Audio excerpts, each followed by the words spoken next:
Frères et sœurs, le passage et l'événement qui nous sont rapportés aujourd'hui dans la liturgie, ce martyre de Jean-Baptiste, a sans doute beaucoup frappé l'imagination aussi bien des contemporains que des générations suivantes, puisque vous le savez, Hérodiade est devenu un personnage ou une figure de la musique d'opéra et que ça a frappé beaucoup tous ceux qui ont lu ce texte.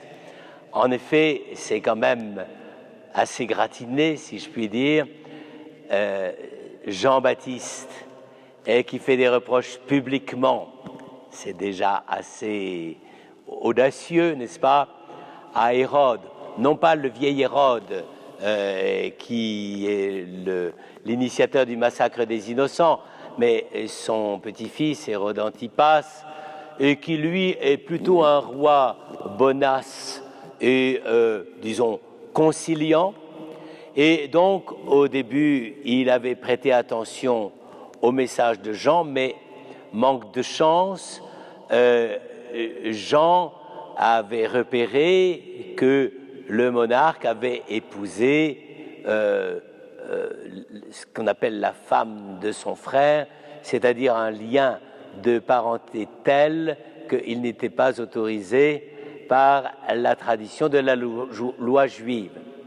Et Jean, qui n'avait pas sa langue dans sa poche, ne s'était pas gêné pour le reprocher publiquement à son roi, Hérode Antipas. Alors évidemment, dans ces cas-là, il faut chercher la manœuvre, non pas du côté de ce très gentil Hérode, qui, au fond, est un mou, n'est-ce pas? Même si, du point de vue du gouvernement, il n'était pas si mal que ça. Mais enfin, là, manifestement, il a déchu. Et donc, c'est Madame, la mère de la jeune Hérodiade, qui a dit, moi, celui-là, je veux lui régler son compte. Et donc, à un moment donné, lors d'un banquet, et là, évidemment, le côté futile et un peu, disons, faiblesse du roi pour cette petite jeune fille qui danse pour lui, n'est-ce pas? Et en même temps tenu par les convives, eh bien, il veut lui promettre monts et merveilles. C'est toujours comme ça, n'est-ce pas? Et il lui dit, ben, demande-moi ce que tu veux. Faut jamais faire cette promesse à une femme, n'est-ce pas? Parce que ça, c'est terrifiant, n'est-ce pas?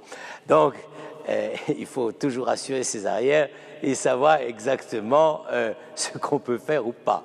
Toujours est-il que, évidemment, la jeune fille, qui est une gamine encore, ne sait pas quoi demander, parce que la politique, ça l'intéresse pas, l'argent, elle doit pas en manquer, donc elle sait même pas ce que ça peut être. Et donc, elle va demander conseil à maman.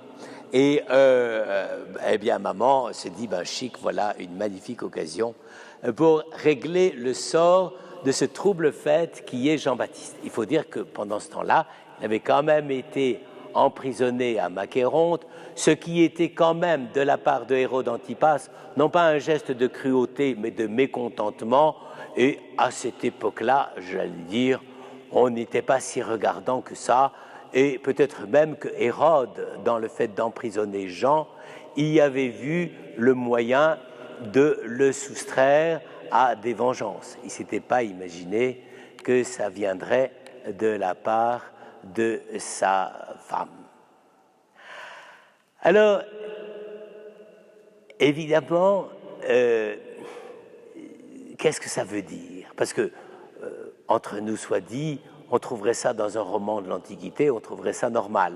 Mais là, dans les évangiles, comment se fait-il que les écrivains sacrés se soient tellement attardés sur les détails de cette mort et de cette décapitation de Jean-Baptiste? Il y a quelques motifs qui mérite d'être au moins médité. La première chose, c'est une qualité qui a été très prisée à cette époque pour les prophètes, les apôtres et les évangélistes. On traduit habituellement ce mot par l'assurance. C'est plus que l'assurance. C'est pas le simple fait de vouloir bluffer. Jean-Baptiste a été témoin de cette audace qui consiste à dire les choses telles qu'elles sont. Aujourd'hui, c'est souvent une audace qui manque à beaucoup de gens. Et on ne peut pas dire qu'en général, les journalistes et les informateurs soient les champions de cette assurance qui consiste à dire la vérité quoi qu'il en coûte. En réalité, on le voit bien, dans notre système actuel, le problème de la vérité est généralement traité en fonction des pouvoirs politiques, en fonction des gains économiques ou en fonction d'une sorte de notoriété qui n'est pas toujours du meilleur aloi. Eh bien, précisément, Jean-Baptiste est le symbole de celui qui, lorsqu'il parle, ne veut tenir compte d'aucun autre critère que celui de la vérité.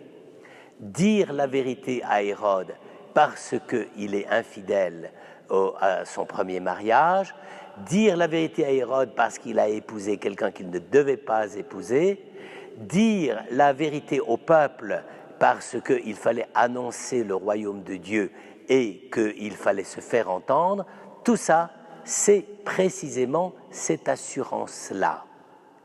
Et d'ailleurs, Jésus a toujours admiré chez Jean-Baptiste ce sens et cette exigence de la vérité. Parmi les enfants des hommes ou des femmes, il ne s'en est pas levé de plus grand que Jean-Baptiste. Ce compliment de Jésus fait allusion au courage de dire les choses telles qu'elles sont. Et c'est pour ça que je crois que nous devons être fiers et heureux que notre paroisse soit sous le signe de la vérité de la parole de Jean-Baptiste, la vérité qui est dite avec franchise, avec courage et qui ne cache pas les enjeux de telle ou telle prise de position. Ça ne peut pas s'éliminer par raison de commodité ou de tranquillité. Eh bien, Jean-Baptiste, de ce point de vue-là, est le signe même de cette assurance qui est le cœur même, non seulement du message de Jean-Baptiste, mais du message de Jésus et du message des apôtres et des premières générations chrétiennes. Et si on a tellement prisé le martyre dans ces premières années, ces premières générations chrétiennes, c'était parce que le fait de mourir pour ce que l'on annonçait était le sceau qui scellait la vérité de ce que l'on disait. Et ça, évidemment, c'est irremplaçable. Dès que le respect de la vérité le cède d'un pouce à des intérêts étrangers à la vérité, c'est le commencement de la fin. Et il est très important de pouvoir nous le redire et en prendre toutes les conséquences au niveau de l'action et de la parole. Et ça, évidemment, c'est quelque chose qui est dans le cœur même de la foi chrétienne. Si on est croyant, c'est pour la vérité et non pas pour la satisfaction spirituelle de ces élans mystiques les plus, peut-être les plus spontanés, mais qui ne sont pas vrais.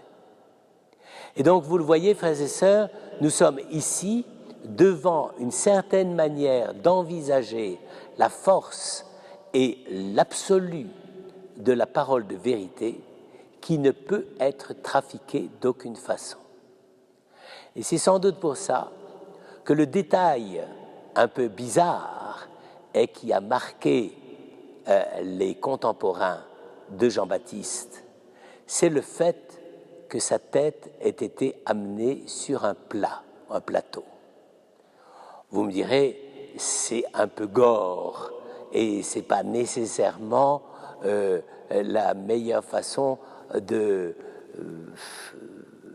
se débarrasser d'un ennemi. Enfin, ça existe encore actuellement aujourd'hui. Hein. De temps en temps, nous en sommes informés, discrètement, mais informés. Et eh bien, précisément, pourquoi ça? C'est parce que la tête, la bouche et le souffle sont le support de la vérité de la parole. Et c'est ça qu'on a voulu dire, c'est que Hérode a voulu atteindre Jean-Baptiste dans ce qu'il y a de plus vrai en lui, sa capacité, j'allais dire presque physiologique, de dire la vérité. Et c'est pour ça que ce texte frappe notre imagination, car à la fois Hérode, c'est pour ça d'ailleurs que celle qui demande la tête de Jean-Baptiste, c'est la mère de la jeune danseuse. Donc elle sait très très bien ce qu'elle fait. Elle n'a pas dit va le transpercer d'un coup d'épée. Apporte-moi sur un plateau la tête de Jean-Baptiste. C'est plus qu'un raffinement de supplice. C'est la désignation même de ce que Hérodiade et sa mère voulaient tuer ou acceptaient de tuer, c'est-à-dire la capacité du témoignage de la vérité.